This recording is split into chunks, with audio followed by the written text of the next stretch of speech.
Oke, kali ini kita akan kupas tuntas salah satu ibadah yang paling istimewa dan paling ditunggu-tunggu di bulan Ramadan, yaitu sholat tarawih. Setiap Ramadan, pasti deh pertanyaan ini muncul lagi. Mending 11 atau 23 rakaat? Nah, daripada kita ikutan pusing dalam perdebatan yang itu-itu lagi, yuk kita coba telusuri sejarah dan hikmah di baliknya. Biar kita paham esensinya. Oke, untuk memulainya kita mundur sedikit ya. Sebenarnya dari mana sih nama tarawih itu datang dan gimana praktiknya berawal? Jawabannya ini bisa ngasih kita perspektif yang benar-benar baru loh. Nah, ini dia yang menarik banget. Namanya sendiri, tarawih, itu secara harfiah artinya istirahat-istirahat kecil.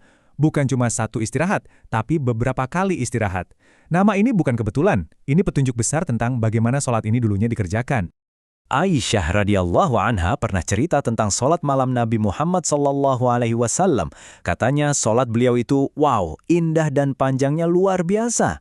Saking panjangnya beliau butuh istirahat dulu setiap selesai 4 rakaat buat ambil nafas. Nah, dari sinilah asal-muasal istirahat dalam tarawih. Jadi intinya gini, tarawih itu ya pada dasarnya sholat malam atau qiyamul lail, sama aja. Bedanya, nama tarawih ini jadi populer karena di bulan Ramadan, sholat ini sering dilakukan berjamaah, jadi praktik istirahatnya itu jadi lebih kelihatan. Oke, sekarang kita lihat perjalanannya. Gimana sih ceritanya sholat ini bisa berubah dari yang tadinya dilakukan Nabi sampai jadi ibadah berjamaah masif yang kita kenal sekarang? Ini timeline yang penting banget untuk kita pahami. Jadi ceritanya gini. Nabi Muhammad SAW yang memulai, tapi beliau cuma memimpin selama 3 malam terus berhenti. Kenapa? Karena beliau khawatir sholat ini nanti jadi diwajibkan dan malah memberatkan kita semua.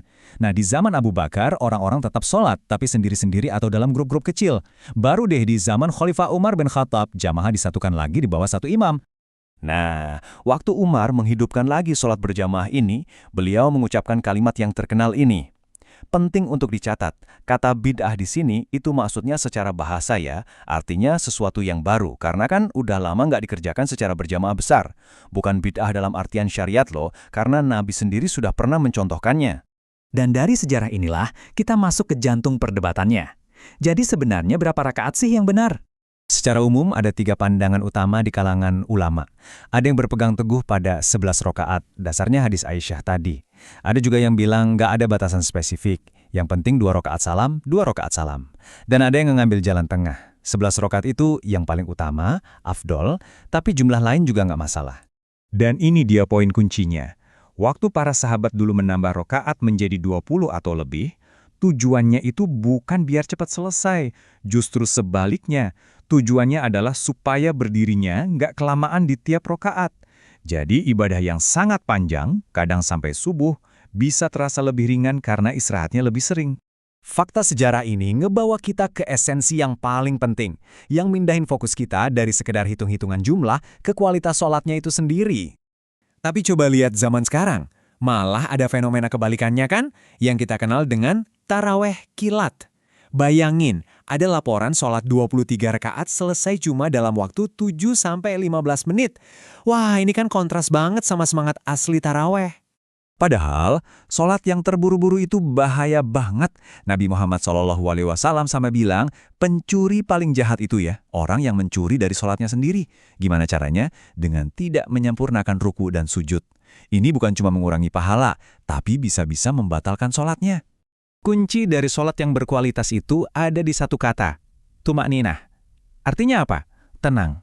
Berhenti sejenak di setiap gerakan, sampai semua anggota badan rileks. Dan ini bukan sekedar anjuran ya, ini rukun sholat, wajib hukumnya.